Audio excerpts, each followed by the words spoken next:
2014-19 హయాంలో నేను ఎమ్మెల్యేగా ఉండేటప్పుడు గౌరవ ముఖ్యమంత్రి గారు చంద్రబాబు నాయుడు గారు నన్ను టీటీడీ బోర్డు మెంబర్ని చేస్తే ఆ రోజు నా మీద కావాలని నేను మాట్లాడిన మాటల్ని కట్ అండ్ పేస్ట్ చేసి ఆరోపణ చేశారు. ఎలాంటి ఆరోపణలు చేస్తే ఆ ఆరోపణలు కూడా నేను ఒకటే, అతని ప్రాశస్తం తగ్గకూడదని ఆ రోజు మేమే బయటకు వచ్చి, అంటే దళితురాలనైనా నన్ను వెళ్ళనివ్వకుండా కూడా ఆ రోజు నీ పేటీఎం బ్యాచ్ అంతలాగా సోషల్ మీడియాలో రెచ్చిపోయి నా మీద రేణుపోని అబాండాలన్నీ వేశారు. మీరు అబాండాలు వేసినంత మాత్రాన్ని నేనే వెంకటేశ్వర స్వామికి దూరం అయిపోలేదు కదా. ఆ రోజు దళితురాలను నన్ను కూడా వెళ్ళనివ్వలేదు, దళితులకు ఎవరికి నువ్వు బోర్డు మెంబర్ ఇవ్వలేదు. ఈ రోజు నువ్వు మాట్లాడుతున్నావు. నేను ధైర్యంగా చెప్తున్నాను, ఎస్ నేను హిందువుని. నువ్వు చెప్పగలవా? బయటకు వచ్చేప్పుడు డిక్లరేషన్ మీద సంతకం పెట్టవయ్యా అంటే పారిపోయి ఇంట్లో కూర్చున్నావు. ఈ రోజు నువ్వు మాట్లాడుతున్నావు దీని గురించి. ఇలాంటి విషయాలన్నీ కూడా ఒక్కసారి మనం కూడా, నేను ఒకటే చెప్తున్నా, ఈ రోజు దళితుల గురించి, అంటే దళితులు అంటే ఏంటంత చిన్న చూపు? ఏం దళితులు ఎవరు గుళ్ళకి వెళ్ళట్లేదా? ఈ రోజు నీకు విషయం తెలుసా? తిరుమల తిరుపతి దేవస్థానం మీద డిప్యూటీ ఈఓ పొజిషన్ లో ఉన్న వాళ్ళు చాలా మంది వెళ్తున్నారు. ఒకసారి చెక్ చేసుకో. నీ హయాంలో ఉండలేకపోవచ్చేమో, మా హయాంలో ఉంటారు. ఎందుకంటే మాట్లాడితే మానవత్వం అన్న పదం సిగ్గుపడతాదయ్యా జగన్మోహన్ రెడ్డి.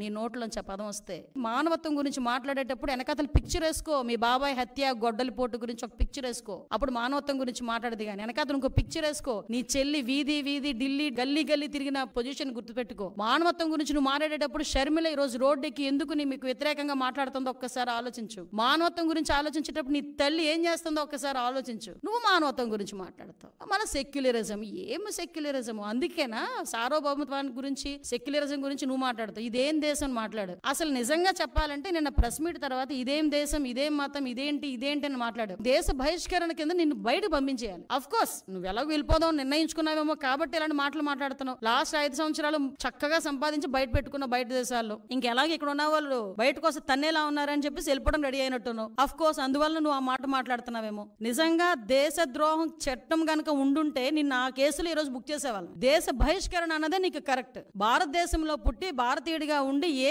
ప్రపంచంలో ఏ దేశం వెళ్ళినా కూడా నేను భారతీయుడిని సగర్వంగా నాకు తలెత్తుకుని తిరిగే ప్రతి భారతీయుడు సిగ్గుపడేటట్టుగా భారతదేశంలో ఉండి అది ఆంధ్రప్రదేశ్ ముఖ్యమంత్రిగా చేసే 5 సంవత్సరాలు ఈ రోజు నువ్వు ఇదేం దేశం అని అడుగుతున్నావంటే నిన్ను దేశ బహిష్కరణ కాకుండా ఇంకేం చేయాలి? అది నీ తాలూకా దేశభక్తి. నువ్వు సెక్యులరిజం గురించి మాట్లాడతావు, మానవత్వాల గురించి మాట్లాడతావు.